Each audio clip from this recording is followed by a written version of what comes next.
Bonjour, bienvenue sur Comment fait-on, je suis heureux de vous retrouver pour une nouvelle recette. Aujourd'hui, nous allons réaliser ensemble des donuts à la crème pâtissière. Et comme vous pouvez le constater, c'est glacé avec un glaçage traditionnel, enfin fait maison. Et puis j'ai fait une petite décoration en forme d'araignée, ça peut faire pour Halloween, ça peut faire pour toutes sortes de fêtes. Bref, vous allez voir, c'est très simple à réaliser et surtout c'est délicieux. Allez, je vous explique comment faire maintenant. Je vous donne d'abord les ingrédients, puis après je vous explique comment faire ces délicieux donuts. C'est parti! Alors, pour faire la recette des donuts à la crème pâtissière et glacé avec un glaçage pâtissier pour environ 12 à 15 donuts, vous aurez besoin d'une part de faire une recette de brioche et d'1 litre de crème pâtissière. Vous trouverez les vidéos à la fin de celle-ci. Vous allez voir quand j'aurai terminé ma recette, les vidéos seront juste après. Donc je les ai déjà fait, donc c'est pour ça que je ne les refais pas sur cette vidéo. Les ingrédients pour le glaçage pâtissier. Vous aurez besoin de 560 g de sucre en poudre, 100 g de glucose. Alors du glucose, c'est du sucre particulier, mais pareil, on en trouve partout maintenant. Il suffit de taper glucose sur internet et vous allez voir, vous allez pouvoir en commander très facilement. 150 g d'eau. 15 à 25 gouttes de colorant violet. Alors moi c'est pour mon décor, mais évidemment vous pouvez mettre n'importe quel colorant, voire pas de colorant du tout. Après chacun fera suivant ce qu'il a envie. Sachez que le temps de préparation, j'ai compté 6 heures. Mais attention, 6 heures c'est tout compris, c'est-à-dire le temps de pétrir la brioche, le temps de repos, sauf si vous la laissez toute la nuit, mais c'est vraiment 6 heures, c'est le minimum quand vous faites tout d'un coup. Le temps de faire la crème pâtissière et de la laisser refroidir également, puis après de faire la recette que je vais vous expliquer juste après. Donc il faut compter environ 6 heures pour faire tout ça. Évidemment, entre-temps, vous avez des temps de pause, le temps que les ingrédients refroidissent, vous avez le temps de faire autre chose. La cuisson, sachez que pour la friture, c'est-à-dire l'huile, la température devra être entre 130 à 150 degrés. C'est vraiment bien pour avoir une cuisson optimale des donuts. Et le sirop pour faire le glaçage pâtissier devra être, lui, à 114 degrés. Donc vous aurez compris, vous avez besoin d'un thermomètre pâtissier pour faire cette recette. Voilà, vous savez tout. Maintenant, je vous explique comment faire ces fameux donuts. Allez, c'est parti! Pour réaliser ces donuts, vous devez au préalable faire de la brioche. Alors je ne vais pas la faire devant vous parce que j'ai déjà fait la recette, donc vous trouverez cette recette à la fin de cette vidéo en même temps que la recette de la crème pâtissière que vous devez faire également. Alors moi je vous conseille de faire et la brioche et la crème pâtissière la veille, comme ça la crème pâtissière est bien froide, vous pouvez la travailler comme vous voulez, et pareil pour la brioche est bien froide, elle a eu le temps de pousser, de fermenter un petit peu, et ce ne sera que meilleur. Donc voilà, n'oubliez pas, vous trouverez la recette de la brioche et de la crème pâtissière à la fin de la vidéo. Vous savez, maintenant il y a des fiches, vous trouvez les liens pour vous abonner, tout ça, et en même temps vous avez des vidéos, donc c'est là que vous trouverez ça. Donc, pour la brioche, voilà, comme vous pouvez le constater, elle est bien froide. Donc, on va commencer par l'enlever du moule. Voilà. Alors, la recette de la brioche, c'est 350 g de farine, mais normalement, c'est la recette que je vous donnerai. Et maintenant, on va peser des petits morceaux de 50 g. Hop, voilà. Alors, c'est assez vite fait, 50 g. Voilà, 90 g, j'ai pas le compas dans l'œil. Voilà, 50 g, voilà ce que ça donne.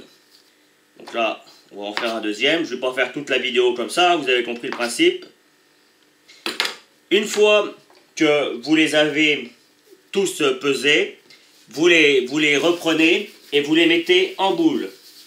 Alors pour les mettre en boule, pas de difficulté, on vient les appuyer contre la paume de sa main. Vous voyez, je ne sais pas si on les enroule comme ça.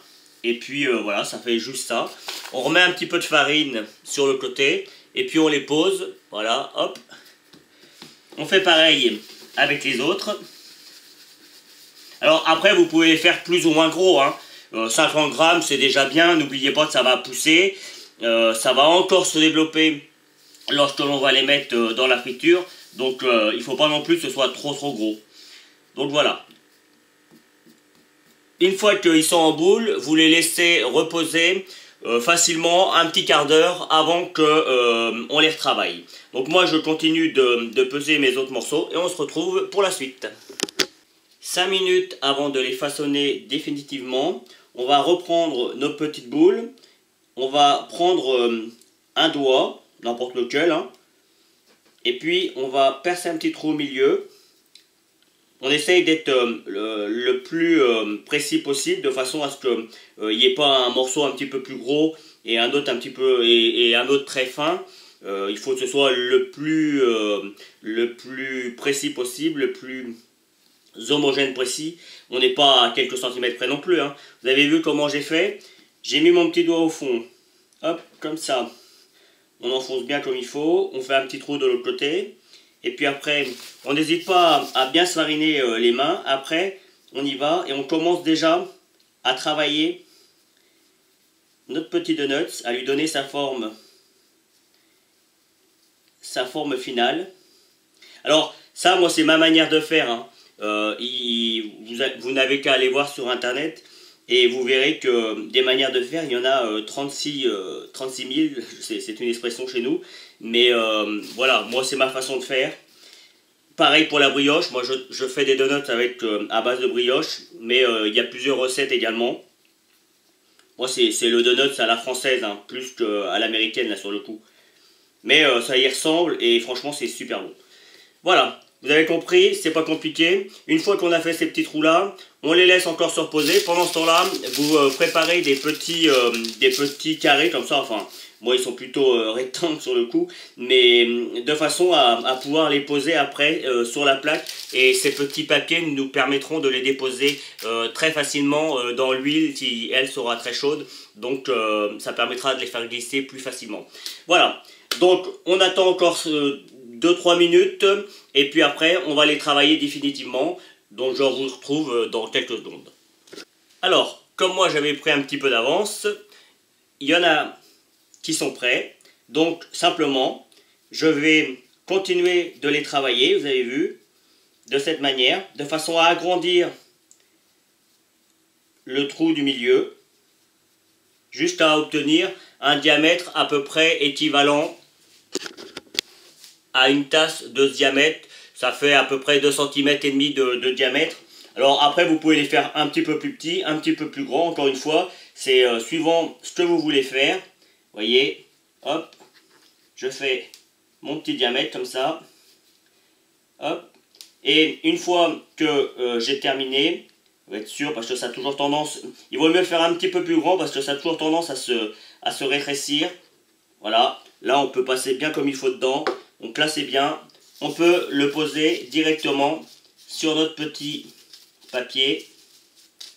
Voilà, là ils vont continuer, ils vont maintenant pousser. Je vais vous en faire un deuxième pour vous montrer à nouveau. C'est pas compliqué, hein. On prend la pâte à brioche, on la façonne à l'aide des doigts. Alors on pourrait aussi faire comme ça, vous voyez, en la faisant tourner, ça fait sans problème le travail. Bon, moi j'aime bien l'étirer un petit peu, et puis en plus de cette manière, ça nous permet d'égaliser vraiment les côtés. Voilà. Hop. Alors on voit que c'est un petit peu plus épais de ce côté-là que de l'autre. On va faire en sorte. Voilà, on prend le verre, ça passe sans aucun problème. On essaye de les faire le plus rond possible quand même. Ça reste des beignets, donc ça doit être quand même relativement rond. Voilà. Et voilà le résultat. Alors, maintenant, une fois que vous avez compris le principe, hein, c'est pas compliqué. Si vous n'avez pas compris, vous revenez en arrière pour revoir le processus. Une fois qu'ils sont tous faits, vous pouvez les mettre à pousser. Alors si vous avez du temps, vous mettez un torchon dessus à température ambiante et laissez-les pousser environ 2 heures, 2 heures et demie, c'est bien, faut qu'ils doublent minimum de volume, voire un petit peu plus. Si vous êtes pressé, vous pouvez, et si vous avez un four électrique qui baisse à 30 degrés, il y a des fours parfois qui vont jusqu'à 30 degrés, alors dans ce cas-là, ça sert un petit peu d'étui et vous pouvez les mettre, mais attention là, au bout d'une heure, normalement, les beignets sont bons à prendre, forcément ça va plus vite qu'à température ambiante, donc il y a deux façons possibles de faire. On se retrouve donc juste après, je vais vous expliquer comment faire le délicieux glaçage que je vais mettre dessus. Vous allez voir, c'est très simple et surtout c'est super bon. Et le glaçage, c'est comme celui du pâtissier. Vous allez voir, c'est vraiment très simple à faire. Alors, pour faire ce fondant pâtissier blanc, il sera nature. Après, on peut lui mettre ce qu'on veut dedans, du chocolat, du café, de la vanille. Enfin bref, là je le fais nature. Et après, c'est suivant ce que vous avez besoin d'en faire. Donc, je disais, pour faire ce fondant pâtissier blanc, on a besoin d'un thermomètre, un thermomètre pâtissier, puisque il faut que on monte la température à 115 degrés. Rappelez-vous, 115 degrés. 114, ça va, mais franchement, 115, c'est vraiment top. Donc, dans un premier temps, on va rajouter l'eau. Alors, une chose aussi, je vous conseille de faire au minimum la recette que je fais là. Même si vous n'avez pas besoin de tout, ça se conserve bien fermé au frigo, ça se conserve facilement 15 jours. Pour vous en servir, vous le refaites fondre un petit peu soit au micro-ondes, soit dans une casserole, en le mélangeant régulièrement, vous allez voir, ça va se retravailler très facilement.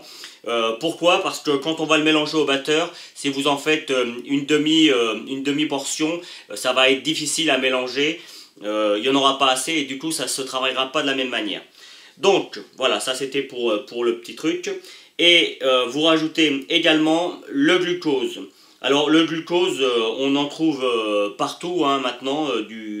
Il suffit de taper sur internet glucose et vous allez voir, vous trouverez plein de magasins qui en vendent. C'est plus comme dans le temps où les pâtissiers avaient leur propre produits. Maintenant, il y a des sites, encore j'insiste, où vous trouverez tous les produits que les pâtissiers utilisent. Et c'est vraiment top. Alors, vous trouverez également, sur le coup, si vous le souhaitez, vous trouverez du fondant qui est déjà tout prêt. Mais ça coûte relativement cher et vous allez voir, ça vaut vraiment pour le coup parce que c'est vraiment très simple à faire. Donc, une fois que l'on a mis le glucose, eh bien, c'est parti. On allume à feu doux, pas besoin que ça soit rapide, on va juste racler un petit peu pour que le glucose justement descende bien comme il faut. Bien, là je suis à 114. Alors on fait attention de ne pas mettre le thermomètre totalement au fond parce que le fond de la casserole est bien chaud. Donc on le met au milieu, vous voyez, on le tient et puis on le met au milieu. Vous voyez, dès que je le mets au milieu, ça baisse. C'est normal, la chaleur elle est concentrée au fond, donc si on pose le thermomètre au fond, forcément ça va être plus élevé. Vous voyez là ça a baissé à 112.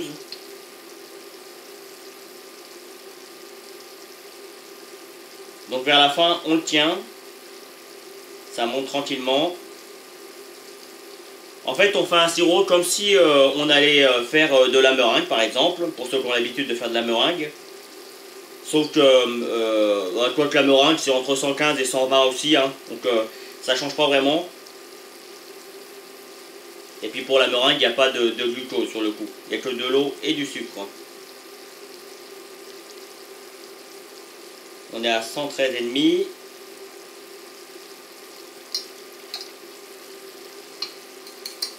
On mélange un peu pour être sûr que ce soit bien partout pareil. 114. Alors comme ma plaque moi continue à chauffer, dès que ça va être à 115, je vais l'enlever du feu. Je ne vais pas le refroidir par contre, comme on pourrait le faire avec le caramel, mais je vais quand même l'enlever de la plaque pour pas qu'il continue à... La chaleur de la casserole suffira. 114,6. Voilà, 115. Hop, on l'enlève. Et maintenant, on va le laisser refroidir. On va le laisser refroidir facilement une demi-heure avant de le battre au batteur avec un fouet et rapidement pour le faire blanchir. Une fois que la préparation a bien refroidi, on va la mettre dans notre batteur. Alors comme vous pouvez le constater, ça a déjà pris un petit peu. Ça c'est le glucose qui fait ça. Mais c'est bon signe, quand vous voyez que c'est un petit peu gluant comme ça, vous pouvez vous dire que normalement ça va marcher. Hop, on n'en perd pas. C'est pas que ça coûte cher, mais enfin, quand même. On essaye de tout récupérer. Allez. Alors là, par contre, ça peut prendre un petit peu de temps. Il y en a quand même pas mal. Il faut compter au minimum 15 minutes, mais ça peut aller beaucoup plus longtemps. De toute façon, je vous montrerai comment il doit être à la fin. Allez, c'est parti. Et on met à fond. Et maintenant, on attend qu'il blanchisse et qu'il durcisse.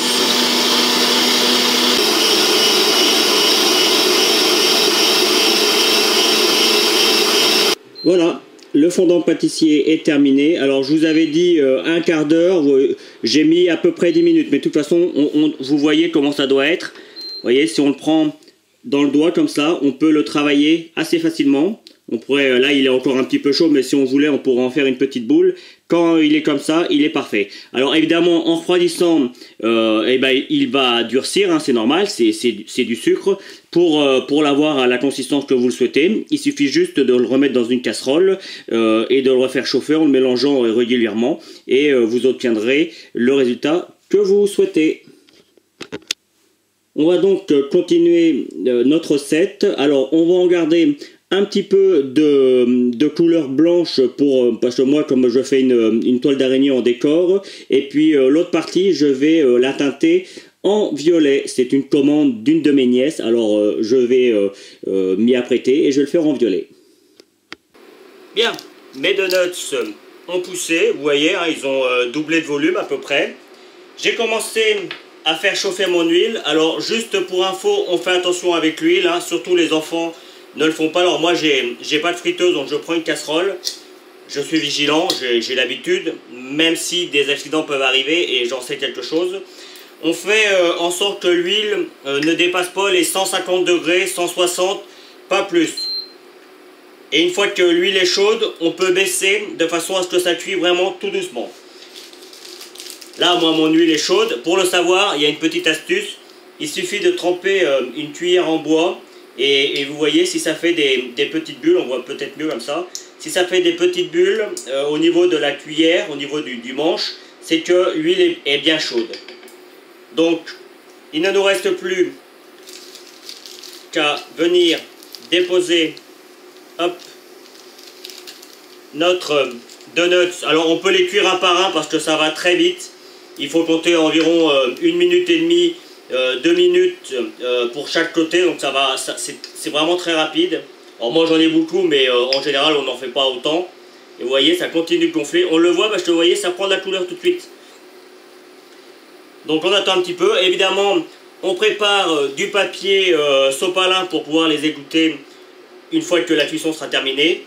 Et hop, là vous voyez, hop, là c'est déjà cuit. On les retourne. Ça va gonfler. Et ça reprend encore une petite minute. Et là, ils sont superbes. Celui-là, il est parfait. On a tendance à dire qu'ils devraient être tous comme ça. C'est pas le cas, parce qu'ils vont être un petit peu de toutes les sortes. Mais là, vraiment, il est vraiment super, celui-là. Hop, on va encore le laisser cuire un petit peu. Après, une fois que la cuisson est faite, il ne nous reste plus qu'à les laisser refroidir. On va rebattre la crème pâtissière parce qu'elle va avoir refroidi. Comme je l'ai laissée toute la nuit au frigo, je vais la battre au batteur. Je vais la mélanger au batteur pour qu'elle redevienne normale. Vous voyez là, je l'ai enlevé. C'est assez cuit. Et je le mets directement sur le papier sulfurisé. Je vous en montre un deuxième. On fait attention que ça sorte pas trop vite. Moi j'aime bien mettre ma petite cuillère au milieu de façon à garder le rond. Vous voyez, celui-là il va être un petit peu moins homogène, mais il reste beau quand même. Il est joli quand même. Voilà. Allez, je vous montre encore celui-ci. Et puis après, vous avez compris le principe, c'est toujours pareil. Vous voyez, hein, dès qu'on voit, il n'y a quasiment plus de bulles, on peut considérer que c'est cuit, on peut tourner. Alors ça prend toujours un petit peu de couleur, hein, mais ça, c'est normal. Après, si vous souhaitez les cuire un petit peu plus longtemps et que ça prenne un petit peu moins de couleur, vous baissez, si vous avez une friteuse, ça va être plus facile. Vous baissez votre température à 140 et ça devrait être parfait. Il faut quand même que ce soit cuit, hein, quand même. N'oubliez pas qu'on remet un glaçage par-dessus, donc la cuisson ne se verra plus. Et je vais vous en découper un à la fin pour vous montrer comment c'est à l'intérieur et vous verrez, c'est quand même relativement bien cuit. Hein.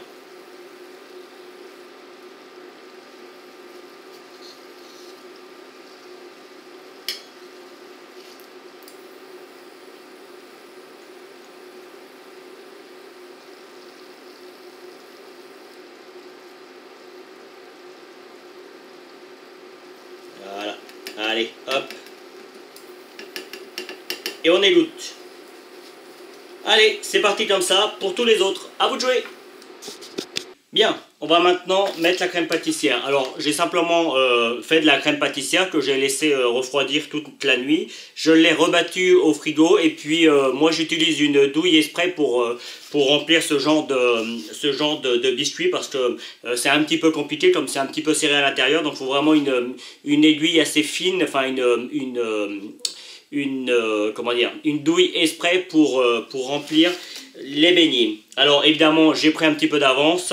Je vais vous montrer comment j'ai procédé. Alors simplement pour qu'on soit sûr qu'il y en ait partout, on va faire des petits trous comme ça. 5, 6. Hop. Voilà. Dans un premier temps. Et puis en plus ça va nous aider à mettre notre petite aiguille. Voilà. Alors, je les ai laissés refroidir, hein, c'est pour ça qu'ils ont durci un petit peu. Mais c'est tout à fait normal. D'ailleurs, étant donné qu'on met de la crème pâtissière à l'intérieur, c'est même mieux qu'ils soient un petit peu plus cuits que passés. Parce que la crème pâtissière, ça va ramollir l'ensemble. Je vais encore les laisser refroidir 1 heure ou 2 avant de les servir. Donc, et puis, on a encore le glaçage à faire. Mais de cette manière, la crème pâtissière va ramollir tout ça, donc il vaut mieux que les parois soient bien fermes. Et puis, donc, on prend après notre poche, on la ferme bien comme il faut qu'elle soit bien serrée, et puis simplement, alors je vais vous en faire 2, hein. On va commencer à en mettre dans tous les trous, et vous allez voir, quand tout va être rempli, on va le savoir parce que ça va sortir. Les premiers que l'on a fait, ils vont se remplir. Vous voyez déjà là on sent que hop, ça fait un petit peu pression. Alors là on ne le voit pas tout à fait. Hop, je vais donner un coup comme ça. Bon allez, là on le voit. Dès que j'appuie un petit peu, alors faut pas appuyer trop parce que sinon ça risque d'éclater de l'autre côté. Mais regardez, si j'appuie, hop. Vous voyez, celui-là, là, il sort, c'est signe que la crème s'est bien répandue. Voilà. Là, c'est bien. Alors, il suffit juste après de donner un petit coup de raclette pour enlever le surplus de crème.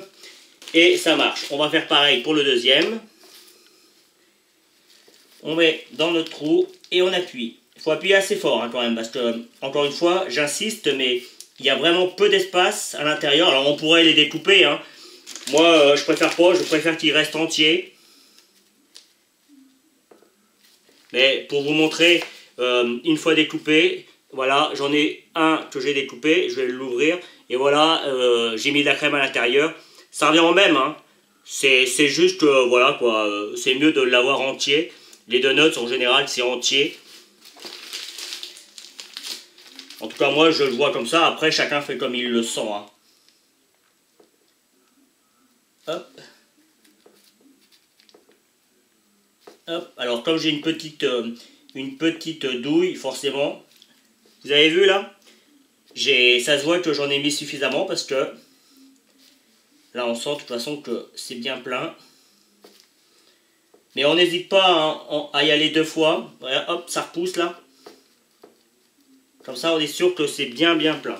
Voilà, vous faites pareil avec tous vos donuts. Et puis, on se retrouve pour le glaçage. On va passer au décor. Alors, j'ai refait fondre mon glaçage, hein, tout simplement en le passant sur une source de chaleur et en mélangeant régulièrement. J'ai rien rajouté d'autre, sauf du colorant violet, hein, sur le coup. J'ai mis 15 gouttes, hein, pour ma part. Et puis après, pour le glaçage, il y a plusieurs façons de faire. Soit directement, on glace. Vous voyez, on prend une grille et on y va direct, de façon à pouvoir récupérer par la suite le glaçage, puisque il faut quand même compter qu'il y en ait pas mal. Mais comme ça tombe dans l'assiette, en théorie, on va en récupérer. Voilà. On fait en sorte qu'il y en ait bien partout. Et que ce soit pas trop épais non plus. Donc si on le souhaite, on peut racler un petit peu à l'aide d'une cuillère ou d'une spatule. Ou même avec un couteau éventuellement. Et voici le résultat final. Alors comme vous pouvez le constater, j'ai fait une petite toile d'araignée, histoire d'agrémenter l'ensemble. Et puis voilà, c'est pour vous montrer qu'on peut faire toutes sortes de décors avec ce genre de glaçage. Voilà, j'espère que cette nouvelle vidéo vous aura plu. J'ai pris beaucoup de plaisir à la réaliser. Surtout, rappelez-vous que vous trouverez la recette de la brioche juste après, ainsi que la recette de la crème pâtissière. A bientôt sur Comment fait-on ?